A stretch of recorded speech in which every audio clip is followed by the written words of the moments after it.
The door to my luxurious beach house swung open, revealing two faces I hadn't seen in 12 years. Eleanor, my daughter, and Gregory, her husband, stood before me with forced smiles and eyes filled with a poorly disguised desperation. Their gazes swept quickly over the interior of my new home. The Italian leather furniture, the 70-inch television, the panoramic ocean view that stretched behind me like a living painting of freedom. "Mom," Eleanor murmured, her voice trembling, "we need to talk to you." For 12 long years, these two human beings had erased me from their lives, as if I had never existed. 12 years without a phone call, without a Christmas invitation, without ever meeting my own grandchildren.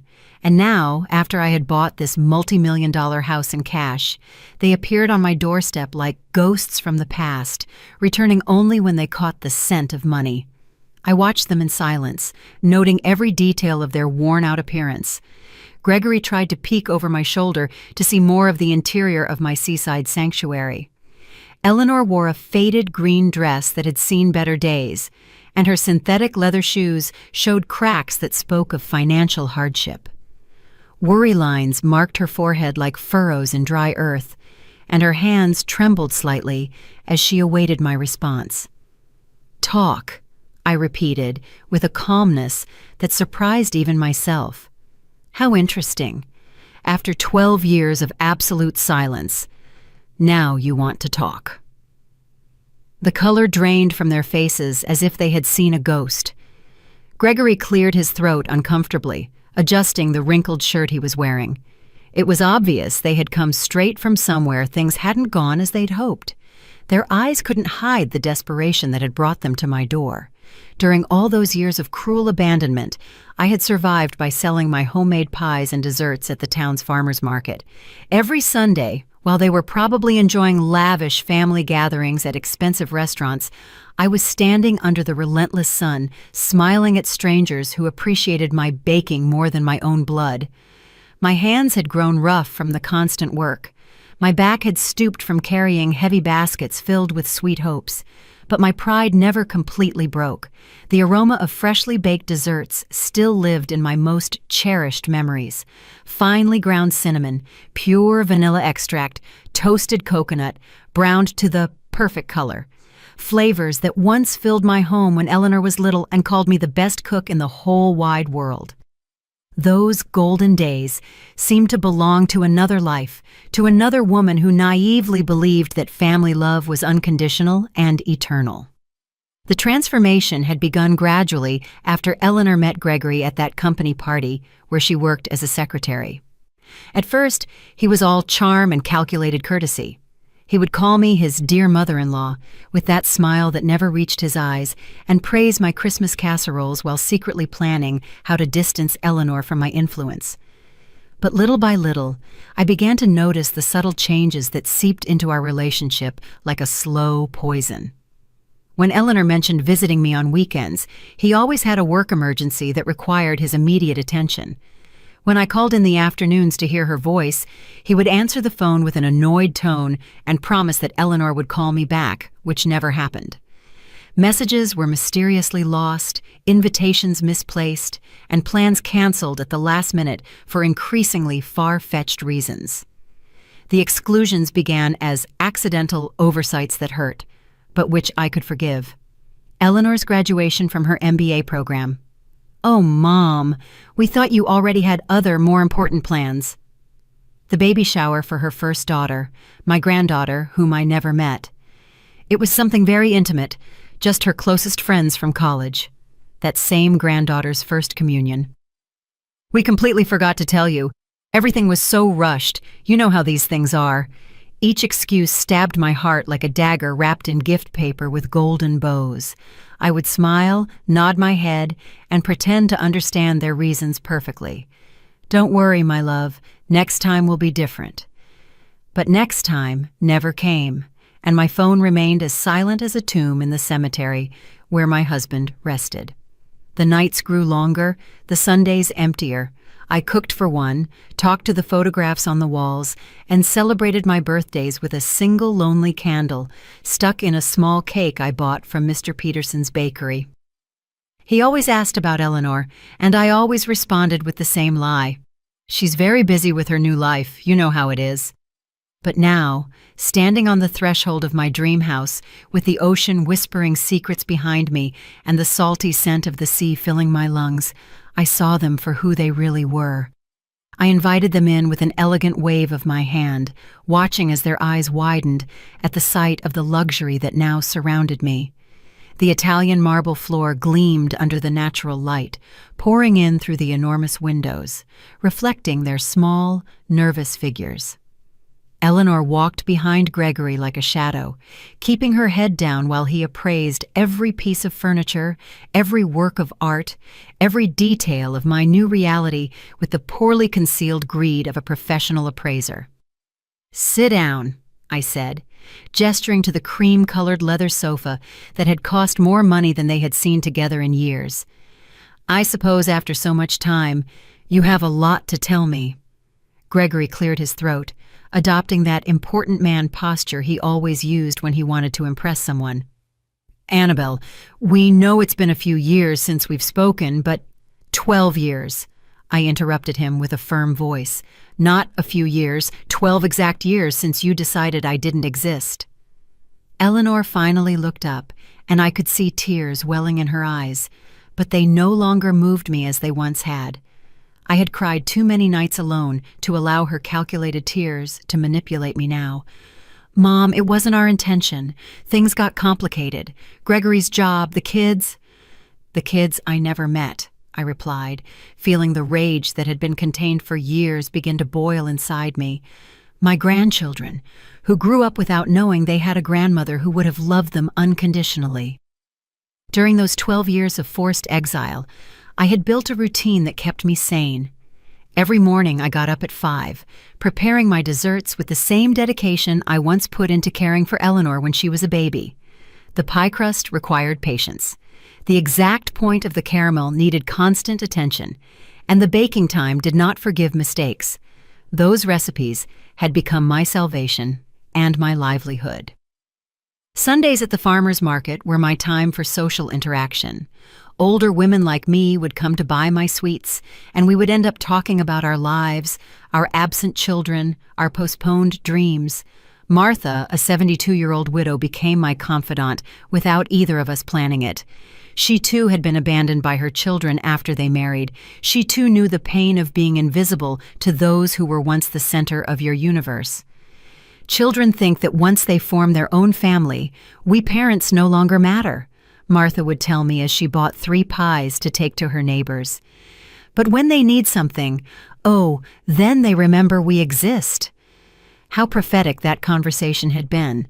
Now, watching Eleanor wring her hands nervously while Gregory mentally calculated the value of my new life, I understood perfectly what Martha had meant. The change in Eleanor had been gradual, but relentless. During the first few years of her marriage, she still called me occasionally, but the conversations became mechanical, filled with awkward silences. Gregory was always present in the background, clearing his throat or making comments that cut our talks like sharp blades. "Your mom always has some drama," I heard him say once when Eleanor thought she had hung up the phone.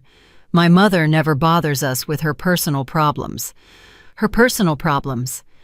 That's how Gregory had classified my loneliness, my natural desire to maintain contact with my only daughter, my need to be part of her new family. Everything I felt and needed had been reduced to personal problems that disturbed their perfect married life. The family invitations began to arrive less frequently until they disappeared completely. First, it was Thanksgiving dinner. "This year will be something small, Mom. Just the 4 of us." Then Christmas. "The kids are sick. We'd better postpone it." Then the birthdays. Everything got complicated with Gregory's work. Each excuse was accompanied by empty promises about a next time that never came.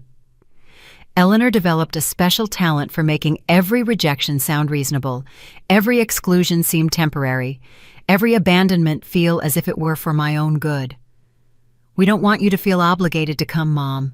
You're old enough to rest and enjoy your peace and quiet." My peace and quiet, as if loneliness were a gift I had asked for. As if waking up every morning in a silent apartment was my idea of happiness. As if cooking for one and eating in front of the television was my definition of a full life. The years passed like pages of a calendar that no one read. My routine became so predictable that even the mailman knew exactly what time I would be watering the plants on my small balcony. Monday, prepare apple pies. Tuesday, Jell-O salads of different flavors. Wednesday, chocolate fudge cakes that sold like hotcakes. Thursday, muffins that perfumed my entire apartment. Friday, pumpkin spice turnovers. Saturday, prepare everything for market day. Sunday, the market, the ladies, the conversations that temporarily filled the void in my chest. But there were also moments of such profound loneliness that I thought I would drown in it. Entire nights awake, staring at the phone that never rang, waiting for a text that never arrived. Christmases celebrated with television specials and a small artificial tree that I decorated by myself. New Year's Eve welcomed with a glass of lukewarm, sparkling wine and the renewed hope that maybe this would be the year of the reunion. The sharpest pain came at unexpected moments. When I saw whole families at the park. When I heard other grandmothers talk about their grandchildren. When I passed by toy stores and wondered what mine would like. Eleanor had had 3 children whom I knew only from blurry photos on social media that I checked from fake accounts, like a spy on my own family. Mom, Eleanor's voice brought me back to the present. We know we made mistakes. Mistakes? The word came out of my mouth like a bullet. Erasing your mother from your life for 12 years was a mistake? Denying your children the love of their grandmother was a mistake? Gregory shifted uncomfortably in his seat, finally understanding that this conversation was not going to unfold as he had planned. His eyes continued to scan my living room, calculating, evaluating, planning his next move like the expert manipulator he had always been. They weren't mistakes, I continued, feeling the truth pour from my throat like hot lava after years of being contained. They were conscious, calculated, cruel decisions. You chose to erase me from your lives as if I were an old piece of furniture that was no longer useful to you. Eleanor began to sob, but her tears no longer had the power to disarm me as they once had. I had cried alone for too many nights, wondering what I had done wrong, how I had failed as a mother, why my unconditional love had not been enough to keep my family together. Mom, please, let us explain. Eleanor tried between sobs. Explain what? My voice rose without my being able to control it.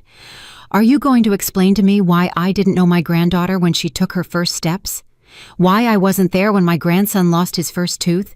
Why I spent 12 Christmases cooking for no one while you built family memories without me? Gregory finally spoke, using that condescending tone he had perfected over the years. Annabelle, we understand that you feel hurt. But families sometimes need space to grow. It was nothing personal against you. The laugh that escaped my throat sounded so bitter that even I was surprised. Nothing personal, Gregory? You turned my daughter into a stranger. You planted poison in her heart against me. You decided that I had no place in the life you were building. I remembered with painful clarity the day Eleanor communicated her final decision to me. It was a rainy Tuesday in October, exactly 12 years ago. She arrived at my apartment with an expression I had never seen on her face before. Cold, distant, as if she were fulfilling an unpleasant obligation. Mom, Gregory and I have been talking, she began, without even accepting the coffee I had prepared for her as always. We think it's better if you have less contact with us for a while. Less contact? I asked, feeling the world sway beneath my feet. What does that mean? It means you are no longer welcome in our house. It means we no longer want you to call constantly. It means we need space to be a family without external interference. External interference. That's what my own daughter had called me. As if I were a meddling neighbor, a stranger who interfered in matters that did not concern her. Not her mother, who had carried her for 9 months in her womb, who had spent sleepless nights when she had a fever, who had worked double shifts to pay for her college. Eleanor, I don't understand what I've done wrong, how I've failed you. My voice broke, but she remained impassive. It's not about what you've done wrong, Mom. It's about what's best for my marriage and my children. Gregory needs to know that I put our nuclear family first, before anyone else. Anyone else? That's what I was to my daughter. Anyone else. But Eleanor, I'm your mother. I'm your children's grandmother. I'm not a stranger who threatens your marriage. Gregory says that mothers-in-law always cause problems in young marriages. He says it's better to establish clear boundaries from the beginning. Gregory says. Gregory thinks. Gregory needs. At some point, my daughter's voice had become an echo of his. Her thoughts had been replaced by his. Her heart had been reprogrammed to beat to the rhythm he set. And what about what you say, Eleanor? What about what you think? What about your heart? She remained silent for long minutes, and for a moment I thought the daughter I had raised with so much love would return to me. But when she spoke, her voice sounded hollow, rehearsed, as if she were reciting lines from a play. I think Gregory is right. I think it's for the best, for everyone, including you, Mom. You can have your own life without worrying about us. That was the last real conversation we had. After that day, Eleanor became a ghost who occasionally sent me cold, superficial text messages. Hope you're well, Mom. Happy birthday. Happy New Year. Automatic messages, without soul, without love, like the ones a company sends to its customers. The first few months after that breakup were the darkest of my life. I lost weight. I lost sleep. I lost hope. Every morning I woke up hoping it was a nightmare, that Eleanor would call to apologize, that everything would go back to the way it was. But the phone remained silent, and reality grew heavier each day. It was Martha who saved me from sinking completely into depression. She appeared at my door one Sunday morning when I had been in bed for 3 days, without showering, without eating more than saltine crackers and iced tea. Annabelle, get up. You have 2 choices. You can stay here dying in life for a daughter who doesn't deserve you, or you can build a new life that is worthy of you. Her words sounded harsh, but they had the force of truth. That afternoon she helped me clean my apartment, organize my recipes, and plan my new dessert business. If you're going to suffer, she told me as we beat the first batch of pie filling in months, do it while you're doing something productive. And so my new life began. Slowly, painfully, but with determination. Every pie I sold was a step toward emotional independence. Every satisfied customer was a small personal victory.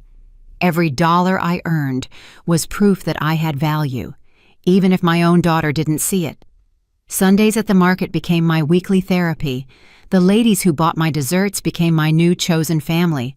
We shared stories of ungrateful children, of marriages that divided families, of the loneliness of being a mother in a society that discards you when you are no longer useful. My son tells me I'm too dramatic when I complain that he doesn't visit, a lady named Joanna told me while trying my mango jello. But it's not drama, it's real pain. It's the basic human need to feel loved and valued by those you brought into the world. Now, sitting in my living room, which cost more than everything Eleanor and Gregory owned together, I remembered every tear, every sleepless night, every lonely birthday, and I saw them there, small and desperate, looking for something from me after having turned their backs on me for more than a decade. So, after 12 years of silence, I said with a controlled voice, "What exactly brings you to my door?" Gregory and Eleanor exchanged a meaningful look. Finally, he cleared his throat again. "Annabelle, the truth is, we're going through a very difficult time." "A very difficult time." I repeated his words slowly, savoring the irony as if it were bitter honey. What an extraordinary coincidence that you come looking for me just when you have problems, after 12 years of considering my existence irrelevant to your perfect lives. Gregory shifted uncomfortably on the sofa, clearly preparing the speech he had rehearsed during the drive to my house. His eyes avoided mine as he formulated the words he thought would soften my heart. "The construction company went bankrupt 6 months ago," he finally confessed. "We lost all our savings. The house is in foreclosure. Eleanor had to quit her job to take care of the kids because we can't afford daycare. We're living with my parents, but they have financial problems too. Eleanor nodded desperately, as if confirming their misfortune would automatically generate my compassion. Mom, the kids ask why they don't have their own room, why Dad is always angry, why Mom cries at night. We don't know what to do. Ah, I said, leaning back in my Italian leather armchair. So now I'm useful. Now I exist. Now I'm part of the family. How convenient. During those 12 years of ostracism, I had developed a special ability to read between the lines, to detect emotional manipulation, to protect myself from people who only approached when they needed something. The ladies at the market had taught me that children often return to their parents when life hits them, not out of genuine love, but out of pure convenience. "It's not like that, Mom," Eleanor protested, her voice breaking.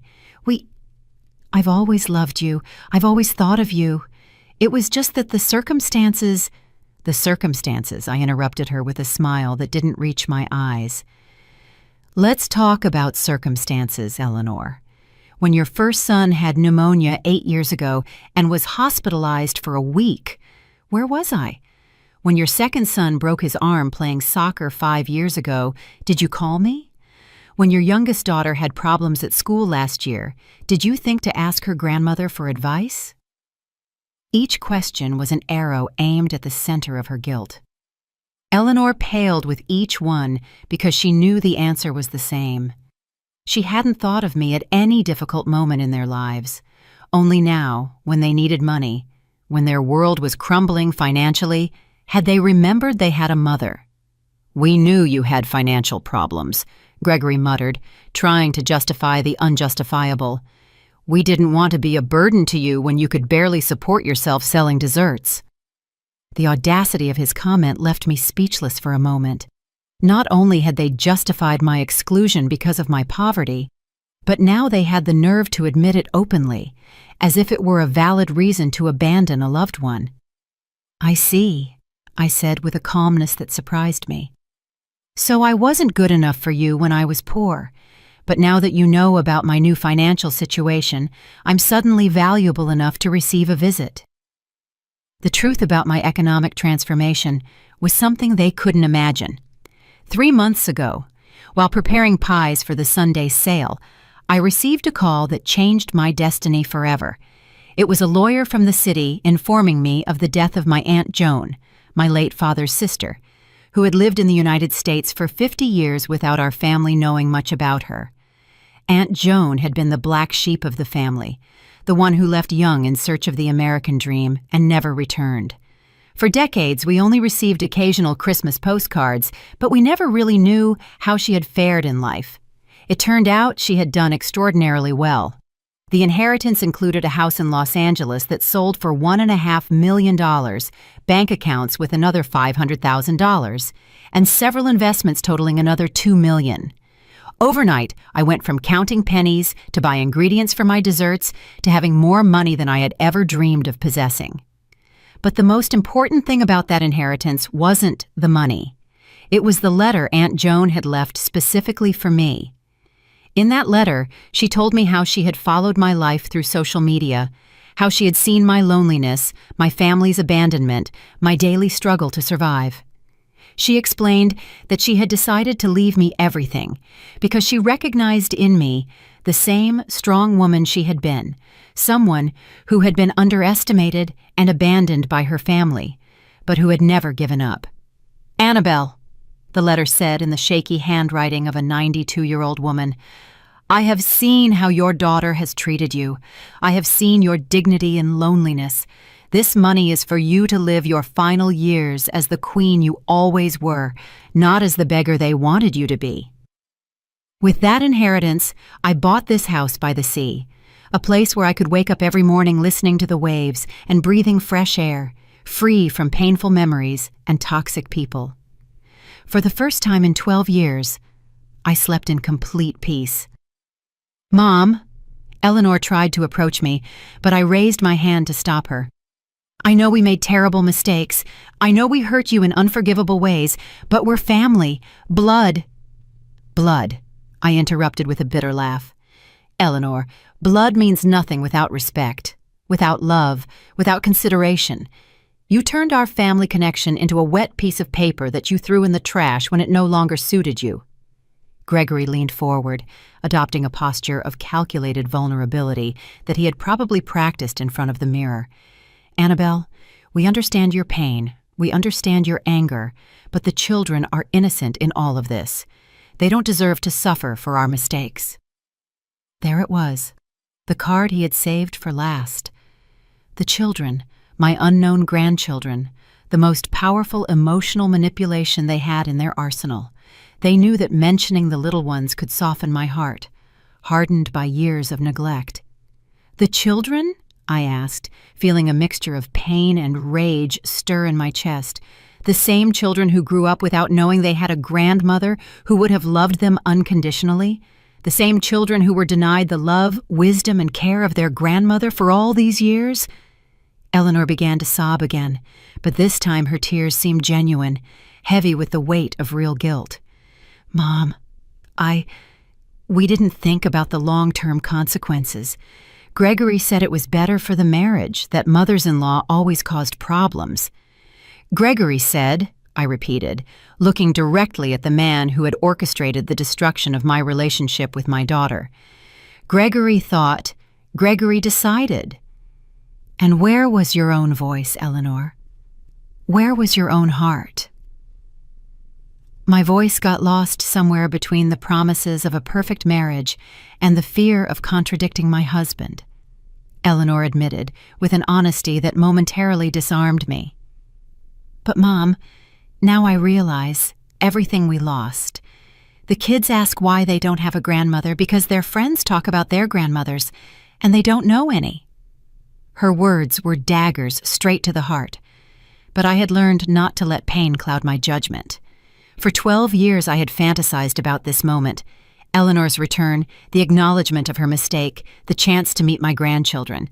But now that it was happening, I realized it was coming too late, and for the wrong reasons. Do you know how many of my grandchildren's birthdays I missed while you were building your perfect family without external interference? I asked, my voice hardening with each word. Do you know how many nights I stayed awake imagining what their voices, their laughs, their personalities would be like? Do you know how many toys I bought and stored in a box, waiting for a day that never came? Gregory shifted nervously, clearly uncomfortable with the direction the conversation was taking. His plan of emotional softening wasn't working as he had hoped, and I could see him mentally calculating his next manipulative move. Annabelle, we understand you're hurt, he intervened with that condescending voice he had perfected over the years. But now we can change all that. The children can meet you, they can spend time with you. We can be a family again. A family, I repeated, savoring the irony of his words.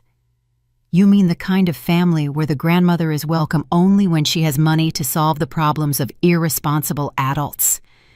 The house filled with a tense silence. Through the large windows, I could see the ocean waves breaking against the rocks, a constant reminder of my new freedom and my hard-won independence.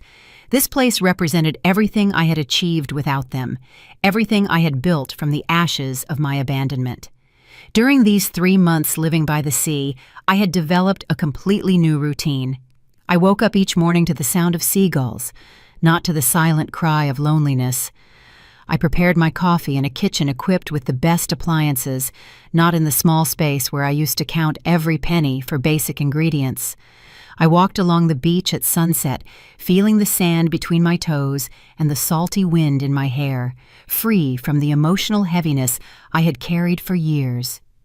I had also started helping other older women who, like me, had been abandoned by their families. Martha had moved into an apartment near my house, and together we had created a small support group for ladies in similar situations. On Wednesday afternoons, we would gather in my living room to share stories, emotional survival strategies, and of course, my homemade desserts. Freedom, Martha had told me during one of those meetings, is realizing that you don't need the approval of those who hurt you to be happy. Her words had resonated in my heart like a bell of truth. For the first time in decades, I was living for myself, not Not waiting for calls that never came, not cooking for children who didn't visit, not dreaming of family reunions that existed only in my imagination. "Mom," Eleanor approached the edge of my armchair, her eyes red from crying. "I know I don't deserve your forgiveness. I know I don't deserve a second chance, but I swear on my children that if you help us now, things will be different. I will be different." "Different how?" I asked, keeping my voice cold and controlled. "Different until you solve your financial problems and don't need me anymore? Different until Gregory decides again that I'm an interference in his perfect marriage?" Gregory stood up abruptly, finally showing his true nature when he realized his manipulation strategy wasn't working. "Look, Annabelle, I understand you have resentments, but the reality is that we all make mistakes in families. The important thing is to move on, not to get stuck in the past." His comment was like a slap in the face. After 12 years of deliberate abandonment, he had the audacity to minimize my pain as getting stuck in the past, as if my suffering were a whimsical choice rather than a direct consequence of their cruel actions. "Move on." I stood up from my armchair, feeling all my dignity rise like a steel tower. "Gregory, I have already moved on. I built a new life without you. I found peace without your presence. I discovered my worth without your validation." Eleanor covered her face with her hands, sobbing with a desperation that would have broken my heart years ago. But the heart they had known had died slowly over 12 years of indifference and had been reborn as something stronger, wiser, more selective with its love. "You don't understand, do you?" I continued, walking toward the window, overlooking the ocean. "You came here expecting to find the same broken woman you abandoned 12 years ago. You expected to find someone so desperate for family love that she would be willing to pay any price for a few crumbs of affection." The truth was that during the first few years after their abandonment, I would indeed have been willing to pay any price. I would have mortgaged my soul for a phone call from Eleanor. I would have sold everything I owned for an afternoon with my grandchildren. I would have begged for forgiveness for offenses I never committed just to be part of their lives again. But time and pain had taught me valuable lessons about self-love and personal dignity.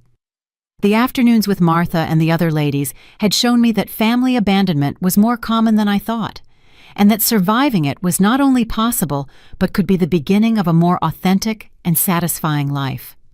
For years I blamed myself, I confessed, still looking out at the ocean. I thought I had failed as a mother, that I had been too meddlesome, too present, too loving. I tortured myself looking for the exact moment I lost my daughter. I turned to face them directly, and I could see how my words were affecting them in different ways. Eleanor seemed genuinely devastated, as if she were finally understanding the magnitude of the damage they had caused. Gregory, on the other hand, showed signs of impatience and frustration, clearly calculating whether it was worth continuing with this strategy or if he should try a different approach. "But eventually I understood the truth," I continued. "I didn't lose my daughter because of something I did wrong. I lost her because she chose a man who considered having a present mother-in-law a threat to his fragile masculinity. I lost her because she valued her husband's approval more than her mother's love." Eleanor stood up, swaying as if my words were physical blows. "Mom, it's not like that. I never stopped loving you. I just got confused. Gregory made me believe it was for the best for everyone." "Gregory manipulated you," I corrected her, "but you allowed him to do it. You chose to believe his lies because they were more comfortable than defending your mother. You preferred the artificial peace of a controlling marriage over the discomfort of setting healthy boundaries with your husband." The silence that followed my words was deafening. I could hear the ticking of the wall clock, the distant sound of the waves, Eleanor's agitated breathing. Gregory had adopted that rigid posture he used when he felt cornered, preparing to counterattack or to retreat strategically. "So what do you want from us?" Gregory finally asked, abandoning any pretense of remorse or vulnerability. "Do you want us to grovel? Do you want to humiliate us as revenge for the past?" His question revealed exactly what I had expected. For him, it wasn't about repairing emotional damage or rebuilding family relationships. It was a transaction, a negotiation, where he expected to pay the minimum price necessary to obtain the maximum financial benefit. "I don't want your humiliation, Gregory," I replied with a serenity that surprised me. "What I want is something you probably can't give: genuine respect, unconditional love, and the acknowledgement that you spent 12 years treating me like I was garbage." Eleanor rose from the sofa with trembling movements, approaching me with her hands extended as if she wanted to touch me, but didn't dare. "Mom, I can give you that. I do recognize all the harm we did to you. I've spent these last few months awake at night, remembering every cruel moment, every call I didn't return, every invitation I never sent." "These last few months," I interrupted, noticing the specificity of her confession. "What happened exactly 3 months ago that made you remember you had an abandoned mother?" The color drained from her face, as if she had been caught in a lie. Gregory shot her a warning look, but it was too late. I had detected the inconsistency in her story of spontaneous repentance. We, Eleanor stammered, desperately searching for the right words. "You found out about my inheritance," I completed the sentence for her, feeling all the pieces of the puzzle fall perfectly into place. "Someone told you about my new house, about my new financial situation. That's why you're here. Not for love, not for genuine remorse, but because you discovered that the mother you abandoned now has money." Gregory tried to take control of the situation again, but his mask of vulnerability had cracked completely. "Annabelle, that's not true. Of course we heard about your good fortune, and we're glad to know you're well, but we came—" "Why did you come? Because you're broke," I interrupted with a coldness that cut like a blade. "You came because you desperately need money, and I am your last resort. You came because you calculated that 12 years of abandonment could be forgiven with a few well-acted tears and empty promises of reconciliation." The truth about how they had found out about my new situation had come to me the week before through Martha. Her niece worked at the bank where my inheritance transfer had been handled and had overheard conversations about the lady who sold pies and now had millions of dollars. Gossip travels fast in small towns, especially when it involves such dramatic economic transformations. "It was Mr. Peterson from the bakery who told half the town," Martha had explained during one of our coffee afternoons. "He says Eleanor and Gregory have been asking around about you, wanting to know if it's true you got rich overnight." That information had been like a vaccine against any romantic hope I might have harbored for a genuine reunion. When I saw them appear at my door, I already knew exactly why they were there and what they wanted from me. "Mom, yes, we found out about your inheritance," Eleanor finally admitted, tears streaming down her cheeks. "But that doesn't mean we're here just for the money. We're here because we realized we made the biggest mistake of our lives." "You realize now?" I asked, walking to the kitchen and pouring myself a glass of cool water. "You didn't realize during the 12 years I spent crying over your absence? You didn't realize when I spent 3 consecutive Christmases in the hospital with pneumonia because loneliness had weakened my immune system? You didn't realize when I had to sell my wedding jewelry to pay for medication?" Each revelation was a bomb that exploded in the tense silence of my living room. Eleanor knew nothing about my illnesses, my financial crises, the nights I had considered it would be easier to simply not wake up the next day. To her, I had existed in a time bubble, frozen at the moment of her departure, patiently awaiting her eventual return. "We didn't know," Eleanor murmured, but her excuse sounded hollow even to herself. "You didn't know because you never asked," I corrected her. "For 12 years you could have picked up the phone just once to find out how your mother was. You could have sent a text message asking if I needed anything. You could have stopped by my apartment to check if I was still alive." Gregory stood up abruptly, clearly frustrated that his plan of emotional manipulation was not yielding the expected results. "All right, Annabelle, we get it, you're angry. But we're here now. We're here asking for forgiveness, wanting to fix things. Doesn't that count for something?" His question revealed the depth of his misunderstanding of the damage they had caused. For him, forgiveness was something that could be obtained by simply showing up and apologizing, as if 12 years of emotional abandonment could be erased with one uncomfortable conversation. What counts, Gregory, is the moment you decided to come. You didn't come when I needed you. You came when you need me. I walked over to the window overlooking the backyard, where I had planted red roses that were blooming beautifully under the coastal sun. Those roses represented my rebirth, my ability to create beauty even after being cruelly pruned by those who were supposed to care for me.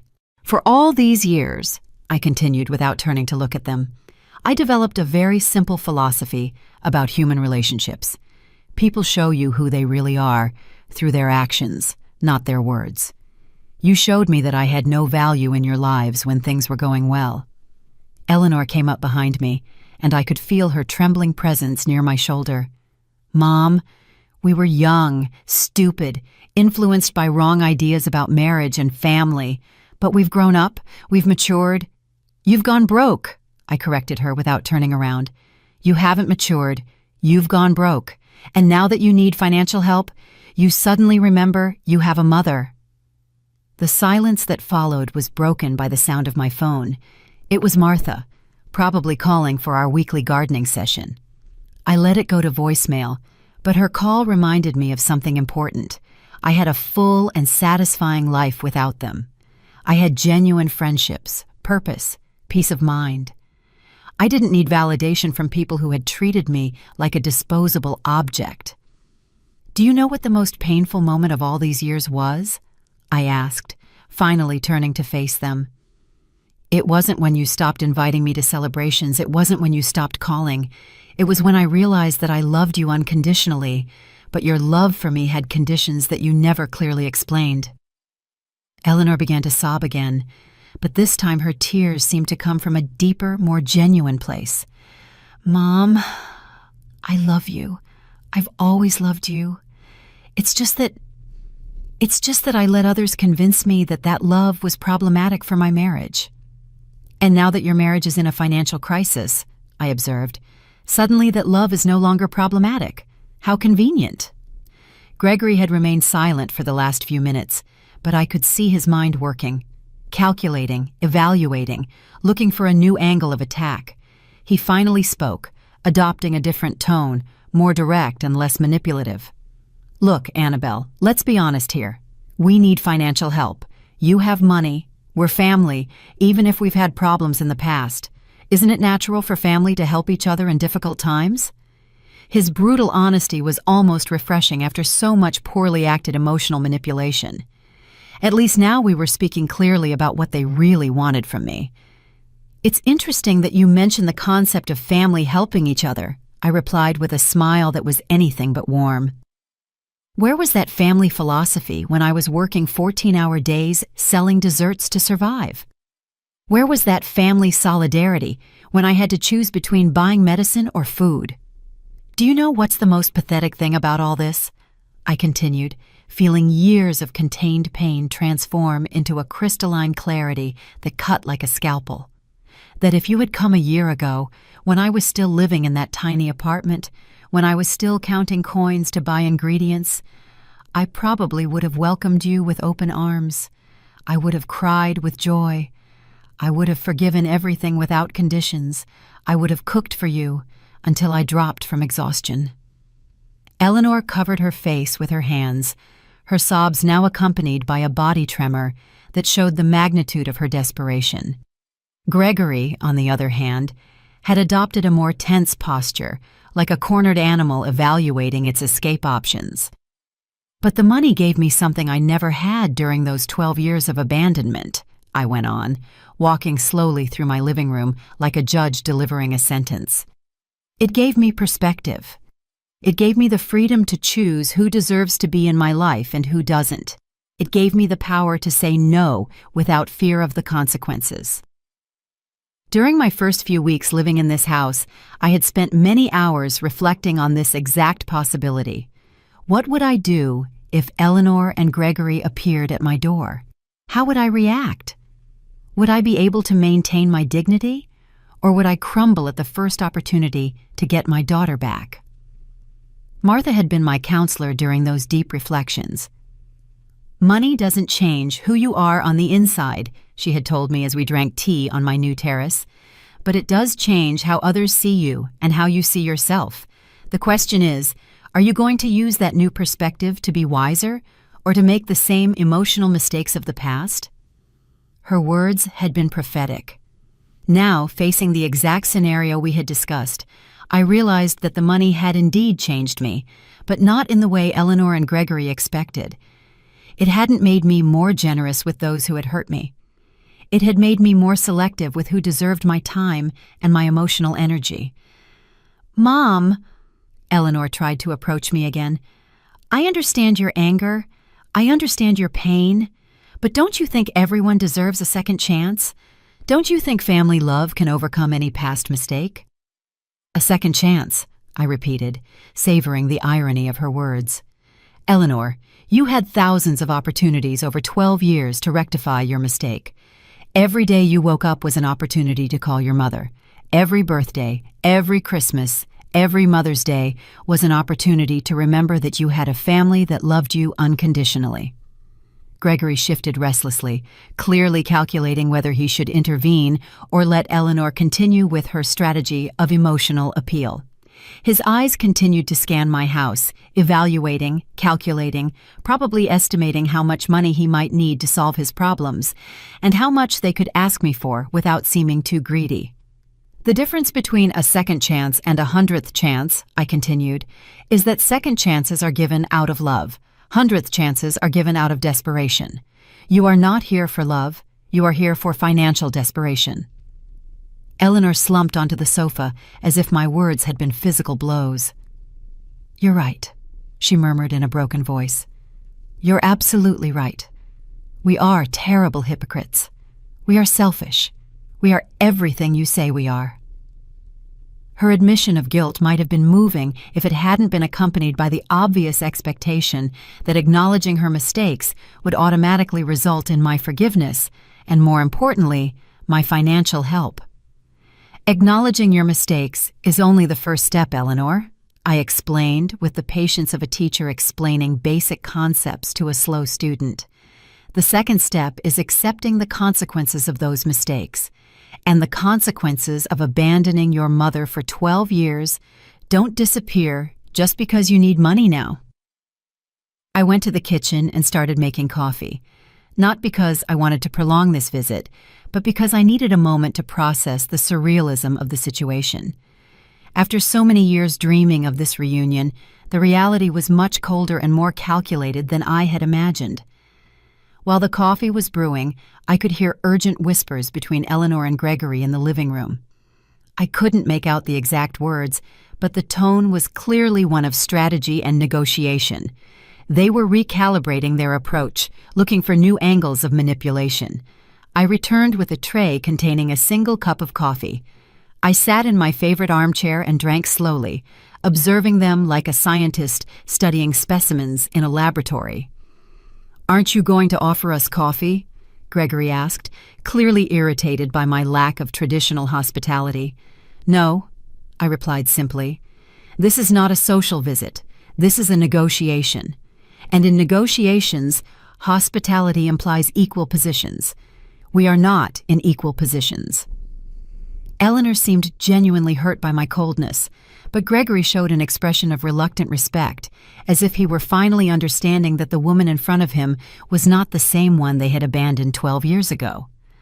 "All right," Gregory said, adopting a more direct tone. "Let's talk clearly. We need $100,000 to save the house and start over. We know you have money. We know we're family. What do you need to hear to help us?" His question was so transactional, so devoid of genuine emotion, that it almost made me laugh. He had reduced 12 years of family abandonment to a simple business negotiation. What magic words did he need to say to access my money? "What I need to hear," I replied after a long sip of coffee, "is the truth about why you really excluded me from your lives. Not sugar-coated versions about youthful mistakes or external influences. The real truth." Eleanor and Gregory exchanged significant glances. It was clear they had prepared several versions of their story, but none had included the brutal honesty I was demanding. "The truth," Eleanor murmured, "is that Gregory convinced me that you were problematic for our marriage." "Problematic how?" I pressed, not allowing her to hide behind euphemisms. Gregory took the floor, probably realizing that Eleanor's victim strategy wasn't working. "I thought you were too present, too opinionated. I thought you interfered in our decisions as a couple." "Interfered how?" I continued to press, determined to extract the whole truth. "You always had suggestions on how to raise the kids, on how to handle money, on where to live." Gregory admitted with an honesty that probably cost him physically. "And Eleanor always listened to you.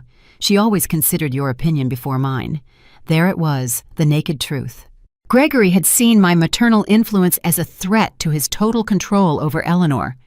He couldn't tolerate the idea of his wife having a source of wisdom and support independent of him. "So you eliminated me because I represented an alternative voice in Eleanor's life," I summarized. "You eliminated me because my unconditional love for my daughter threatened your need to be her sole source of validation and direction." The silence confirmed my analysis. Eleanor finally lifted her head. Her eyes reddened, but with an expression of belated understanding. "Mom, now I understand that Gregory is wrong. I understand that I need your voice in my life. I understand that I made the biggest mistake of my existence by choosing to please him over honoring our relationship." Her words sounded genuine, but they came 12 years too late and in the wrong context. It was easy to recognize mistakes when the consequences of those mistakes were destroying you financially. "You understand now that you need my voice in your life." I repeated her words slowly. "But you specifically need my voice to say yes to a loan of $100,000. Eleanor flinched at the surgical precision of my observation. Gregory, on the contrary, seemed irritated by my refusal to accept the narrative of repentance they had so carefully constructed. "Annabelle, enough with the psychological games," he finally exploded, showing his true personality for the first time that afternoon. "We get it, you're angry. We get it, we made mistakes. But we're here now, asking for help, willing to make amends. What more do you want?" His outburst was exactly what I had been waiting for. The moment the mask of vulnerability would fall completely and reveal the controlling, manipulative man he had always been. The same man who had convinced Eleanor that a mother's love was a threat to her marriage. "What I want, Gregory, is something you will never be able to give me," I replied with a calm that contrasted dramatically with his agitation. "I want 12 years of my life back. I want to have known my grandchildren since they were babies. I want to have been present for their first steps, their first words, their first days of school." I got up from my armchair and walked to a bookshelf where I kept the few family photographs I had saved from my previous life. I took one in particular, Eleanor, at 5 years old, smiling with no front teeth, hugging my leg with pure adoration in her eyes. "This little girl loved me unconditionally," I said, showing them the photograph. "This little girl called me her best friend, her hero, her favorite person in the whole world. What happened to this little girl, Eleanor?" Eleanor looked at the photograph with an expression of such intense pain that for a moment I thought she would faint. That little girl grew up and became a weak woman who allowed an insecure man to destroy the most valuable thing she had in her life. Her answer surprised me with its brutal honesty. It was the first time all afternoon that she had shown a real understanding of the magnitude of what she had lost, not just what she needed to recover to solve her current problems. "Exactly," I confirmed, returning the photograph to its place. "And now that weak woman comes looking for the mother she abandoned, not because she has found her strength and her independent voice, but because she needs money." Gregory stood up abruptly, clearly frustrated with the direction of the conversation. "You know what, Annabelle? Maybe you were right from the beginning. Maybe you are too dramatic, too complicated. Maybe it was for the best that we got away from all this emotional drama." His words were like an unexpected gift. After hours of careful manipulation, he had finally shown his true nature, confirming everything I had suspected about him for years. "There he is," I said, smiling genuinely for the first time all afternoon. There is the real man, the man who convinced Eleanor that maternal love was emotional drama, the man who couldn't tolerate his wife having an independent source of support. Eleanor looked at Gregory with a growing expression of horror, as if she were finally seeing something that had been in front of her for years, but that she had refused to acknowledge. "Gregory," she murmured in a trembling voice, "do you really think my mom is being dramatic for being hurt after we abandoned her for 12 years? "Eleanor, don't let her manipulate you again," Gregory replied, adopting that paternalistic tone he had probably used to control her throughout their relationship. "She's playing with your emotions to make you feel guilty." "No," Eleanor said, with a firmness she hadn't shown all afternoon. "She's not playing with my emotions. She's expressing the legitimate pain that we caused her. She's being honest about the consequences of our terrible actions." I watched this exchange with the interest of a spectator watching a play I knew by heart. It was fascinating to see how financial desperation had begun to crack the power dynamic that Gregory had so carefully built over the years. "Eleanor," I said softly, "do you realize that even now, in this moment of crisis, your husband is more concerned with controlling your reaction than with repairing the damage they did to me?" Eleanor turned to look at Gregory with new eyes, as if she were seeing a stranger. "You're right," she murmured. "Even now he's more concerned with being right than with doing the right thing." "Eleanor, don't get confused," Gregory insisted, but his voice had lost the confident authority it had maintained for years. "We need to focus on solving our problems, not on relitigating the past." "Our problems," I repeated, noting the specific choice of words. "Gregory, your financial problems are not my problems. Your bankruptcy is not my responsibility. Your inability to maintain a successful business is not something I should solve." The room filled with a tense silence as my words settled into the reality of the situation. Eleanor seemed to be experiencing a sort of belated awakening, while Gregory clearly struggled between different manipulation strategies. "Besides," I continued, "even if I decided to help you financially, what guarantee would I have that you wouldn't disappear from my life again once your problems are solved?" Eleanor opened her mouth to protest, but closed it when she realized she had no convincing answer. The truth was, there was no guarantee, and everyone in that room knew it. "During these 3 months living here," I continued, "I have developed a beautiful and peaceful routine. I wake up when I want. I eat what I please. I watch the sunsets from my terrace. I read books I always wanted to read. I help other women who have gone through experiences similar to mine." I approached the window again, watching the waves that broke rhythmically against the rocks. I have discovered that peace of mind is priceless. I have learned that chosen solitude is infinitely superior to toxic company. "Mom," Eleanor came up from behind, her voice barely a whisper. "What do I have to do to earn your forgiveness? What do I have to do to win back your love?" I turned to face her, seeing in her eyes a desperation that went beyond the financial crisis. For the first time, she seemed to be understanding that she had lost something much more valuable than money or property. "Eleanor," I said with a deep sadness I hadn't expected to feel, "my forgiveness is not for sale, and my love was never lost. The problem is that you turned our relationship into a business transaction the day you decided I was only valuable when I was useful to you."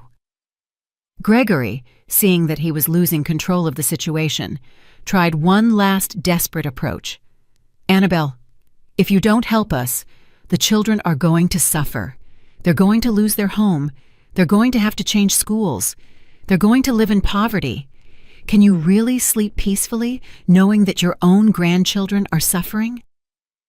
His final appeal was the card he had saved for the last moment, guilt related to the well-being of the children. It was a calculated strategy to touch the most sensitive nerve of any grandmother. "Gregory," I replied with a serenity that surprised me. "The children are going to suffer because of the irresponsible decisions of their parents, not because of my refusal to rescue them from the consequences of those decisions. You created this crisis, didn't you? Not me." Eleanor began to cry again, but this time her tears seemed to come from a deeper understanding of what she had truly lost over all these years. "The children are going to suffer," I continued, feeling each word hang in the air like a final sentence. "But they are going to suffer the consequences of having parents who prioritized pride over family love, who chose control over connection, who considered money more important than relationships." Eleanor completely collapsed onto the sofa, sobbing with an intensity that would have broken my heart years ago. But the heart that beat in my chest now had been forged in the fire of 12 years of abandonment and had emerged stronger, wiser, more selective. "Mom," she whispered through her tears, "what can I do? Tell me, what can I do to fix this?" "Eleanor," I replied with a deep but serene sadness, "some things in life can't be fixed. Some decisions have permanent consequences. You decided that I wasn't valuable enough to keep in your lives when everything was going well. You can't expect me to now consider you valuable enough to rescue you when everything is going wrong." Gregory stood up with brusque movements, his frustration finally overflowing into pure anger. "You know what, Annabelle? You're right. You were a mistake from the beginning. You were a constant interference in our marriage. Eleanor is better off without your drama, without your constant need for attention, without your emotional manipulation." His words were like a final gift of clarity. After hours of masks and manipulation, he had finally shown his true essence. A man so insecure that he needed to isolate his wife from all sources of love and support to feel powerful. "Thank you, Gregory," I said with a genuine smile. "Thank you for confirming exactly who you are and why I made the right decision by not helping you." Eleanor looked at her husband with an expression of horror and belated understanding. "Gregory, did you really just call my mother's legitimate pain drama? Did you really just confirm that you manipulated me to push her away?" "Eleanor, don't let her confuse you with her mind games," Gregory insisted, but his voice had lost all authority. "We need that money. We need to save our family." "Our family," I repeated, walking toward the front door, "was destroyed 12 years ago when you decided that a loving mother-in-law was more dangerous than emotional bankruptcy. Now you are reaping what you sowed." Eleanor stood up, staggering, following me to the door with uncertain steps. "Mom, please, I swear if you help us now, everything will be different. I will be different. I will set boundaries with Gregory. I will defend our relationship." "Eleanor," I said, placing my hand on the doorknob, "you are promising to be different under extreme financial pressure. You are promising changes you haven't managed to make in 12 years of marriage. Why should I believe that this crisis will magically turn you into better people?" Gregory approached, adopting a more aggressive stance. "Annabelle, you're going to regret this decision. We're going to tell the whole town how you abandoned your own family in their time of need. We're going to make sure everyone knows what kind of mother you really are." His threat was so predictable, it almost made me laugh. It was the last desperate card of a manipulator who had lost all his power, the threat of destroying my social reputation. "Gregory," I replied with a calm that visibly disarmed him, "the town already knows exactly what kind of mother I am. They know that for 12 years I worked to the point of exhaustion selling desserts to survive. They know I never spoke ill of you despite your abandonment. They know I maintained my dignity even in poverty." I opened the door wide, feeling the sea breeze fill my home with fresh, purifying air. What they are going to discover now is what kind of children and son-in-law you are. They are going to discover how you treated a loving mother for 12 years and how you only showed up at her door when you needed money. Eleanor stopped at the threshold, turning to look at me one last time. In her eyes, I saw something I hadn't seen in years. Respect. Respect mixed with pain, with regret, with a belated understanding of what she had lost. "Mom," she murmured, "I hope one day you can forgive us. I hope one day we can find a way to heal all this damage." "Eleanor," I replied, with a sadness that spanned decades of pain, "forgiveness is not about forgetting the past. It's about freeing yourself from the weight of resentment. I have already freed myself. What you need is not my forgiveness. It's to learn to live with the consequences of your decisions." Gregory left first, clearly furious and defeated. Eleanor followed him slowly, turning back several times as if she wanted to say something more, but the words never came. I watched them walk to their old, battered car, their small, insignificant figures against the backdrop of the infinite ocean. After 12 years, they had finally left my life in the same way they had entered it, seeking something for themselves, without offering anything genuine in return. I closed the door gently and returned to my living room, where the silence felt like a blessing. There were no shouts, no manipulation, no emotional drama, just peace. I poured myself a glass of white wine that I had been saving for a special occasion and went out to my terrace. The sun was beginning to set, painting the sky in shades of gold and pink that reflected on the calm waves. My phone rang. It was Martha. "How did it go with the unexpected visitors?" she asked with the wisdom of someone who had been through similar experiences. "Exactly as we expected," I replied, taking a sip of wine and feeling peace settle into my bones. "They came for money, not for love. They confirmed everything we already knew about them." "And how do you feel?" I reflected on her question as I watched a seagull glide gracefully over the waves. "I feel free, Martha. I feel completely, absolutely free." That night, after the call with Martha, I walked along the beach under the stars, the cool sand between my toes, the rhythmic sound of the waves, the vastness of the ocean stretching to the horizon. Everything reminded me that I had chosen a life of peace over a life of toxic family complications. In the following days, the news of Eleanor and Gregory's visit spread through the town as I had predicted, but the reactions were the exact opposite of what Gregory had expected. The ladies at the market expressed their support, many sharing similar stories of children who only appeared when they needed money. "You did the right thing, Annabelle," Mr. Peterson from the bakery told me when I went to buy bread a week later. "A mother who respects herself teaches her children to respect her, too." 2 months later, I received a text message from Eleanor. It was simple, without manipulation, without requests. "Mom, I'm in therapy. I'm learning about toxic relationships and healthy boundaries. I hope that one day when I'm truly ready to be the daughter you deserve, you might consider getting to know me again. I love you." I didn't reply immediately. Instead, I saved the message and continued with my new life.